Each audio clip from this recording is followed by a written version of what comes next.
Let me give you a few tips on good communication. Because to be able to get along well with others, to be able to work well with others, to be able to live well with others, you must be a good communicator. Number one, have something worth saying. Interest, fascination, sensitivity, and knowledge. Number two, now that you've got something worth saying, number two is say it well. And you've got to be able to translate it so it'll benefit someone.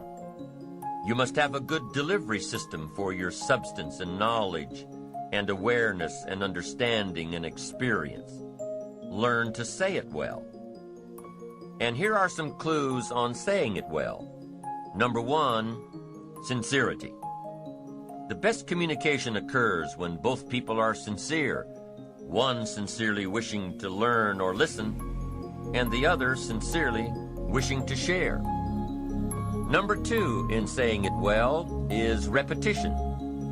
Part of saying it well is simply practicing to say it well. Practice, practice, practice. Part of what I teach in sales training is practice. Practice. You start with something simple, and when you don't know much about what you're doing, practice is even more important. Let's say you're in sales and your presentation's not that good, and you wander around saying, "You wouldn't want to buy this, would you?" I'm telling you, maybe if you say that often enough during the day, somebody might say, "Well, maybe I would. What are you selling?" Now you can't say, "Mind your own business." No, once you've opened the door, you've got to go through it. Here's what happens if you practice in sales. You're bound to make sales. Somebody will say, "What are you selling?" and you've got to tell them. Maybe they'll want it. You're bound to get better. If you practice, you'll get better. You'll get better at your sales presentation. You'll get better at listening to your prospect.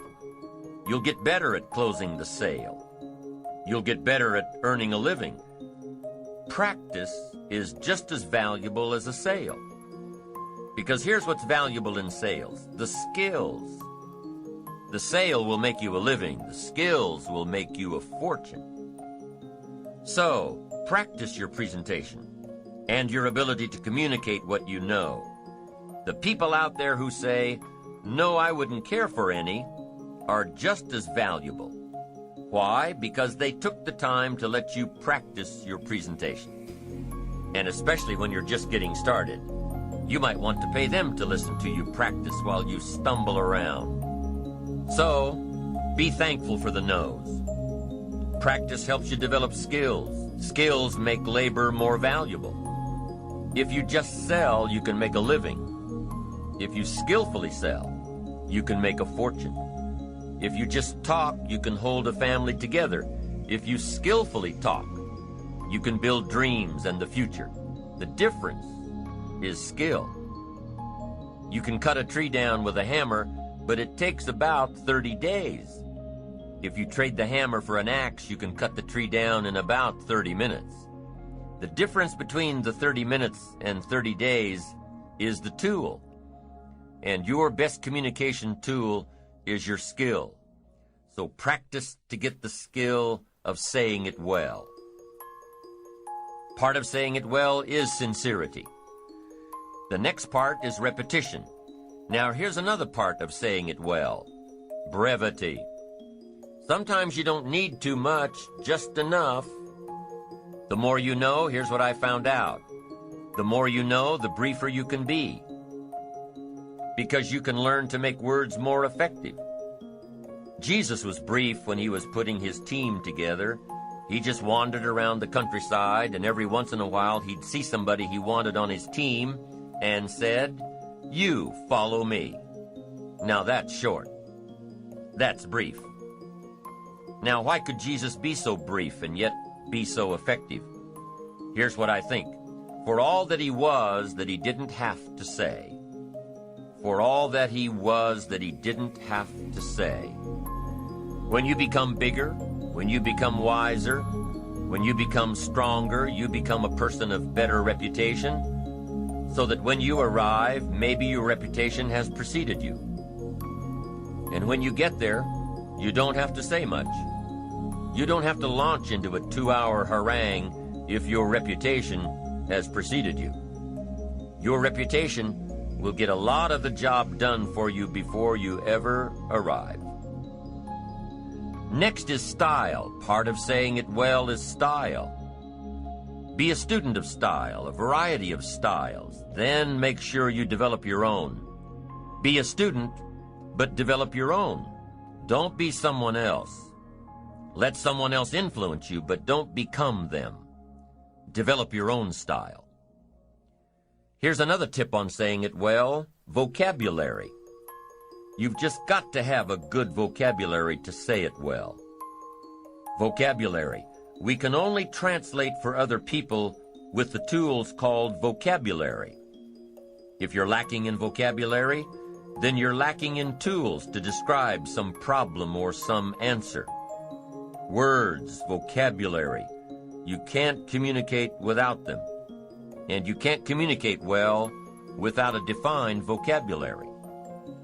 Every time you come across a word that's new to you, what should you do? Look it up. Every time you're in a conversation and the other person uses a word that's new to you, look it up. Now, most of the time you can figure out the meaning of a new word by how it's used. But if you can't, make sure you hold your response until you know for sure. Several years ago, some of my friends took a survey among prisoners, some rehabilitation program they were working on. And they weren't looking for this, but here's what they found. There's definitely a relationship between vocabulary and behavior. Interesting. This is what they found. The more limited the vocabulary, the more the tendency to poor behavior. Wow. When you stop to think about it for a moment, it makes sense. Vocabulary is a way of seeing. It gives us insight, and only with your present vocabulary can you see.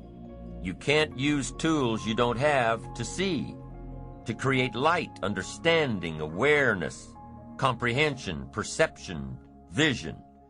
You can only have as much vision as your present vocabulary will give you. And if you're limited in vocabulary, then you can't see very well. Now, vocabulary is also what we use as a tool to express what's going on in our heart, what's going on in our head. Translate our questions, translate our answers, our perceptions, what we see, to be able to say it. And I'm telling you, if you have a limited way of translating and expressing what's going on in your heart and what's going on in your head, you'll fall way behind. So you'd have twin problems without a good vocabulary. Number one, you wouldn't be able to see. Number two, you wouldn't be able to express. And your world would keep getting smaller and smaller and smaller, not having the vision, not having the tools. Finally, you wouldn't need a place much bigger than 10 by 12 to live. Why? That's about as big as some people's world is. That's all they've got, this little narrow world, making mistakes every day. Why? They can't see. Getting it wrong every day. They can't comprehend. They can't understand. No tools with which to translate. For good communication, number one is having something good to say. Number two is saying it well. And number three is reading your audience. You've got to read what's going on between you and the people you're talking to. Should you say what you're saying a little softer? Should you say it a little stronger? Should you explain it more? Should you be more clear and concise? Should you quit? A lot of the decision-making that's going on during a conversation with someone depends on how well you can read, how well you can tell what's going on in the minds of those you're trying to reach. Doesn't matter if you're looking into the face of a child or the face of a colleague or 1,000 faces in an audience. You've got to read what's going on. You've got to pay attention. So let me give you some ways to read. The first one is you've got to read what you see. You've got to read what you see. Search the face of a child and see if you're coming across. See if they look perplexed. See if they're getting it. See if they can't get it. Body language tells us a lot. Look at how the people you're talking to are sitting, what they are doing with their hands, their eyes. A guy's got his arms crossed, legs crossed, chin tucked down and frowning. You've got your work cut out for you. This guy's not going to be easy to reach. The lady's standing up from behind her desk. You've got to hurry. She's not going to listen to much more. You've probably got to pick up the pace and get down to it. So the first one is read what you see. Here's the second one. Read what you hear. You've got to be a good listener to be a good communicator. Get some feedback. Listen. To be a good parent, you've got to be a good listener. To talk well, you've got to listen well. That's so valuable. Get the feedback. Now, what you hear may help you change gears. Be a little stronger. Be a little softer. Find a different illustration. This one isn't working. Search for another way to say it. Become sensitive to someone else's words. Not just by preparing to talk when the other person's through. Listen. Pick up those signals that the feedback of words gives us. Now, here's the third way to read your audience, and that is to read how you feel. Emotional signals. You've got to learn to pick those up. Pick up those feelings. Women just seem to have this part built in. Men can learn it, but women haven't. Woman says it doesn't feel right. Just doesn't feel right. Man says, what does that mean? It doesn't feel right. She says it's something. He says something, something. What is this something? She says, I'm telling you, something doesn't feel right. Now, men can learn it, but women haven't. Learn to read your emotion.